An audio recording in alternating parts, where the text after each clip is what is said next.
sure that we're getting results. Let's have accountability from the $51 billion we have spent over the last 10 years. That's $51 billion has been spent over the last 10 years. What impact are these funds having when everyone already has access to a phone? This type of transparency and accountability goes a long way, I think, to prevent abuse.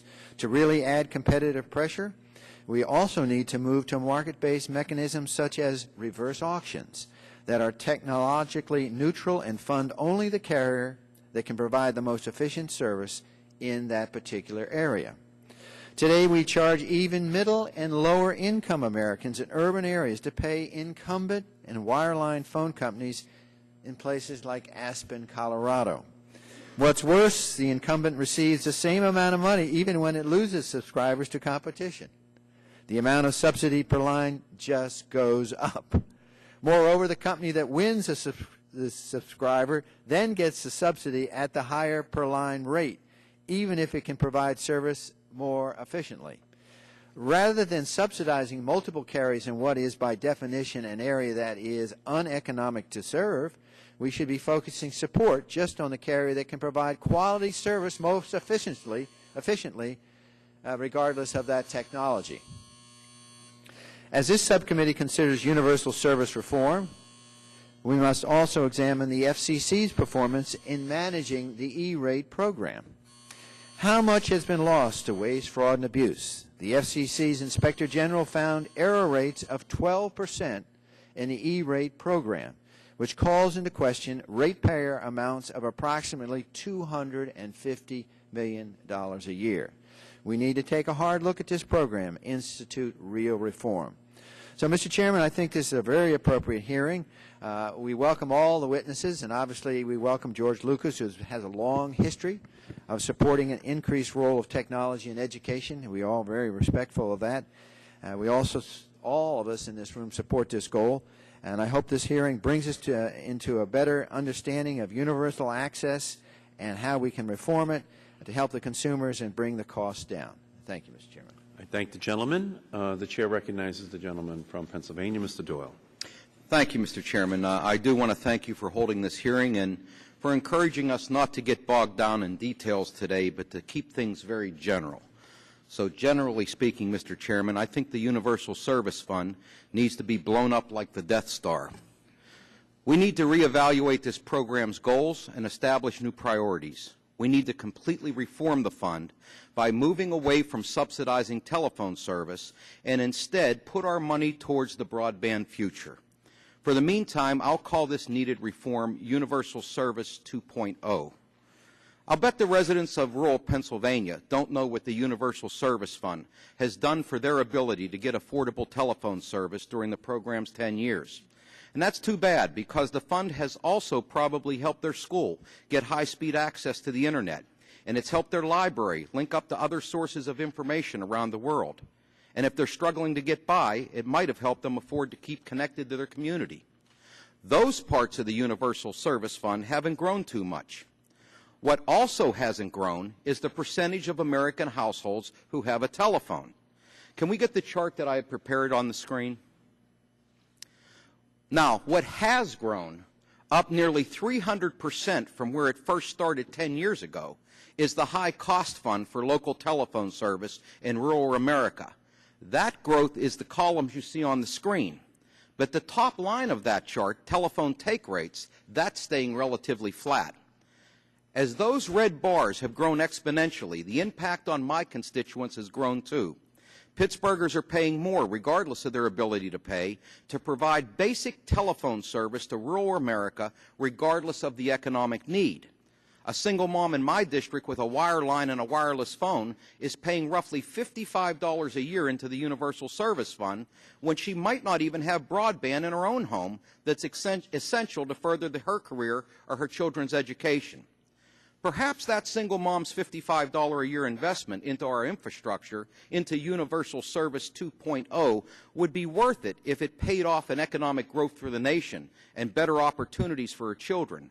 Perhaps it would be worth it if it helped her wire her affordable housing project with broadband, or if broadband in her parents' home helped her dad manage his diabetes, or if a portion of her investment went towards broadband in a community far away where her son will take a promotion to manage a plant years from now. Mr. Chairman, 1996 can be remembered for many things: the Telecommunications Act, the Macarena.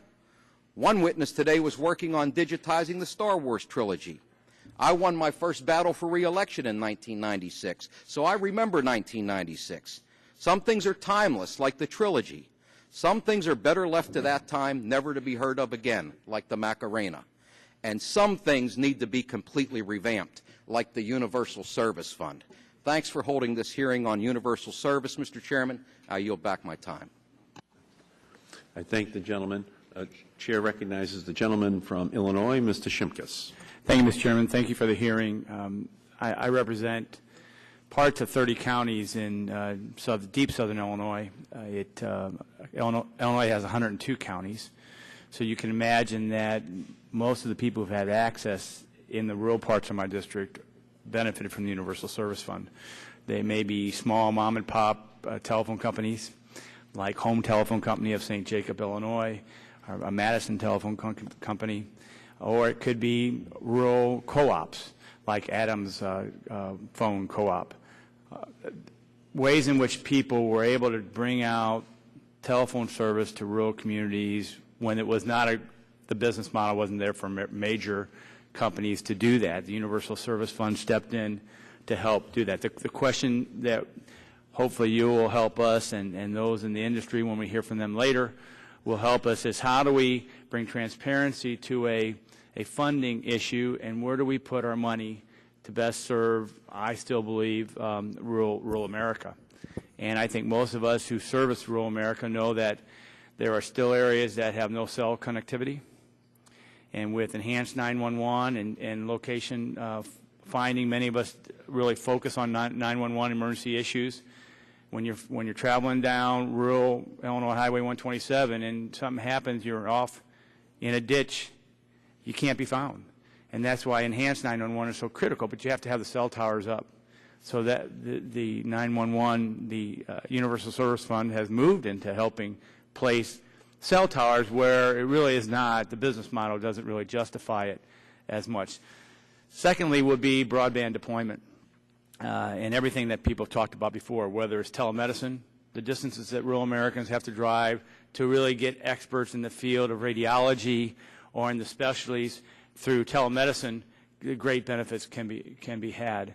And also the ability of education and the quality of life in rural America is something that people really desire. And in a lot of specialties now, if you have access to broadband, you can live anywhere in the world as long as you have that access. So I appreciate the debate. I understand the importance of it. And we will work hard in the competing bills as we move through this Congress and in the next Congress to strike that balance, to protect it but reform it. And with that, Mr. Chairman, I yield back my time. Great. We thank the gentleman, and we now turn and recognize the gentleman from Virginia, Mr. Boucher. Well, thank you very much, Mr. Chairman. As we focus on the Federal Universal Service Program, I think three key points should be kept in mind. First, it's appropriate to think beyond the confines of the existing four-component program and consider how reform legislation can be written in order to meet the new realities of the telecommunications marketplace. Service providers are rapidly shifting from circuit-switched architectures to Internet protocol-based platforms, which enable a large expansion of the services they're able to provide. The converged services of voice, multi-channel video, and data are frequently now offered by the same service provider. We should ask whether these dramatic technological changes are well accommodated within the existing Universal Service Program. Second, broadband is the essential new infrastructure, as important to commerce in the 21st century as canals, railroads, and highways were in earlier eras. In many of its components, the Universal Service Program must be modified in order to encourage broadband deployment in rural and underserved areas. That goal also in part can be met by the committee approving legislation